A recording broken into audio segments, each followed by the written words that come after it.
Good morning, YouTube. Devin here again. If you can't tell from the title of the video, I have purchased a new gun.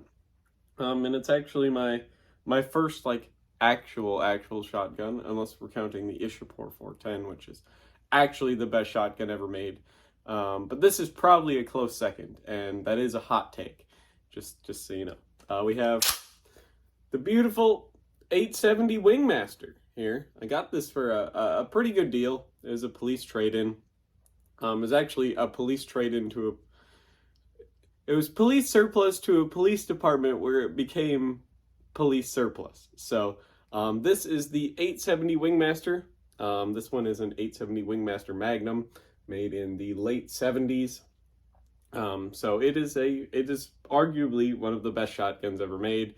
By sales alone, with over 11 million being made since 1950. In 1983, it actually became the best-selling shotgun in the world, and has continued to maintain that level of sales since then because of its very ease of manufacture, its tons of different configurations, and it's really easy to take apart, put back together, and maintain. They're cheap. There's plenty of parts available, and they're quite customizable, as we'll get into it with this gun. So obviously the 870 came out in 1950 originally, the very start of the Korean War, where it would become quite popular because it was very cheap. The original 870s were just like the Wingmaster, walnut stock, blued, high gloss blue, and they would be quite good sellers for quite a long time, actually till today, current year being 2022. It's a gun that would be seen, it would see military use, it would see adoption by police agencies all over the world, it would be seen in the hands of sportsmen, hunters, trap shooters, and everything for years to come. Still today, actually. You could still find these in police use and in military use all over the world. As well as in the hands of very, very many hunters. The 870 would continue to improve their line, come out with tactical options, everything like that. But this specific gun started out its life as probably just a very long-barreled 12-gauge hunting shotgun. But then it would be purchased here by the Faribault Police Department here in Minnesota, actually, where it would be sold with this Riot barrel, which is basically just a 20-inch smoothbore barrel with rifle sights. This one is in Magnum. It can take 2 3/4 or 3-inch 12-gauge shells. It came with another barrel too that is only 2 3/4. Just a free barrel. So if anyone wants a barrel, I have a free Wingmaster barrel. If you want to make me an offer on it, I'll sell it to you for a pretty good price. This particular shotgun, then after the Faribault Police Department would decide to upgrade their shotguns, would be sent to Puerto Rico. It would be used by the Puerto Rican Police Department for quite a long time, and probably not used given the condition of it. It's basically just got some little handling marks on the wood. Other than that, it's pretty much a brand new shotgun. It would be then surplus where I would pick it up at a gun store for pretty cheap. Pretty cheap. I bought it online from some guy for about $300. It was about $350 all said and done. Transfer, and I bought 2 boxes of shells for it, so about $350 for the food for it, and the transfer and all the other good stuff, because it being made in the late 70s doesn't make it a C&R gun, unfortunately, but it works the same. The only thing that is kind of missing on it is at one point you could see these are not pins. 870 shotguns come with pins. It did have an accessory, I'm guessing, on this side to hold extra shotgun shells, but they kept that when they surplused it, or somebody did along the line, and so these bolts kind of stick through where they would be holding into that shell accessory, and I'll replace those with actual pins here and make it all look real nice. But it's a great shotgun. I've already taken it apart, cleaned it, and everything like that, and it's basically brand new. So it's a fantastic shotgun. Haven't got a chance to shoot it yet, which there will be videos coming, hopefully, of me getting to shoot this. But the 870 Wingmaster line would continue to be made for quite a long time. The original 870 would be known as the Wingmaster after they would start coming out with other models of shotgun. It would be retroactively known as the Wingmaster. The Wingmaster would be discontinued somewhere, I believe, in the 1980s, where it would be replaced by obviously different lines of shotguns. There's like the Express Magnum, the Express Tactical, the Field Master. There's just tons of different 870 configurations. I can't even name them all. The list is like forever long because it's been being made virtually unchanged other than finish and options and stuff like that, and chamberings for 72 years now, which is a very long time for a gun to be made pretty much unchanged. And I wanted specifically a Wingmaster when I was up going to buy a shotgun because of all that cool history behind it, because it's been made basically being unchanged for 72 years. And I wanted the nice wood stock because I'm kind of a person that likes older firearms.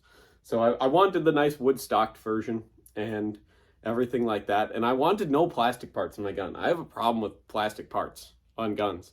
So this is a gun that has absolutely no plastic in it, on it, or anywhere near it. It's all steel. It's all this nice high gloss blued steel, which is absolutely beautiful, I think. So turned out to be a pretty solid purchase, I think. There's nothing to go wrong on it. It goes click, it goes bang. Everything seems to be okay on it. I'm not super into shotguns, so I don't know a ton about shotguns. I know a lot about old rifles, but not really about old shotguns. But I'm anxious to, take it out. I'll probably get a different longer barrel for it to take it out shooting, like hunting, if I ever decide to actually have time to go hunting, like duck hunting. So, but till then, it's going to keep the nice home defense police, riot barrel on it. It might get a new stock and a new piece of wood here soon because this is kind of delaminating. It is kind of like a lacquered wood and the finish is like flaking off of it in some spots. It's actually really bad on this side of the handgun handguard, as you can see. So I could just refinish it and stuff like that, but I kind of would rather just get new pumps and a new pump and a new stock for it. And then keep these original in the configuration I got them, so that way I'm not, breaking them even more by using it. And I could go beat up on my own pieces of wood that are like aftermarket. So then if I ever do sell it or anything like that, it has the original stuff that I got it with on here. So, which I think would be pretty cool. So, but I might throw a tube extension on it too, because why not? But if you guys got any suggestions for me on what to do with the shotgun as far as customization goes or anything like that, try to keep it tasteful. I don't want to do like the heat shields and the whatever or anything like that. I'm trying to just keep it tasteful and simple. Tasteful and simple is kind of the way to go. I don't really do anything fancy with all of my guns. I kind of like them old and in their original configuration for the most part. Don't need to do anything fancy. No frills is kind of the way to go, which is a great reason to buy an 870. If you want something that's just going to work with no frills, this is kind of the way to go. So I'll show you the cool markings here on this side. There you go. Remington Wingmaster Model 870. Pretty sweet gun. Pretty cool gun. I think anyways. It handles pretty nice. It's a lot lighter than I expected it to be. And a lot of people would say that this is probably a pretty heavy gun. But compared to like all of the like 10-pound rifles I have, this is actually a really kind of short, handy little gun. It's pretty light compared to a lot of those. I could probably, with just, how good I've been doing here lately with my arm strength, I could probably, as you can see, level and shoot this gun with one hand pretty easily, which I could do with a lot of my like 10-pound rifles actually, because I'm in really good shape right now. But yeah, I could easily probably shoot this with one hand.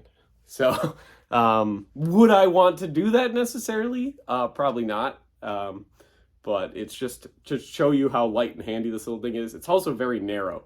It's a very svelte gun for what it is. I don't know how bulky shotguns are in comparison. I do wish the pump was a little bit lower profile, but I have tiny hands. So that's probably just a me thing. But the wrist on this is really nice. The stock on this is really nice. It's a really nice kind of shape and feel. It's not too big in my hand, and I've got tiny hands. Pump's a little bit too big for my hands, but that's okay. I could always change those, like I said. So, but hopefully, we'll be doing a disassembly video on this in a different stream of things.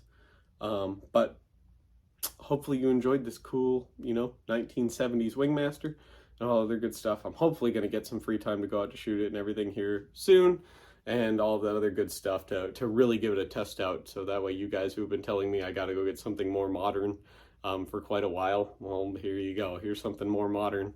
And it doesn't really get more modern than unchanged for 72 years. So, ta-da. But I'm happy with it. It seems to be like it was a pretty good purchase. And I like how it's like a local history piece too, because it was bought by a police department here in my state. So, which I'm super cool about. Psyched about that. I like learning the history about all the cool stuff. So it put me down a rabbit hole.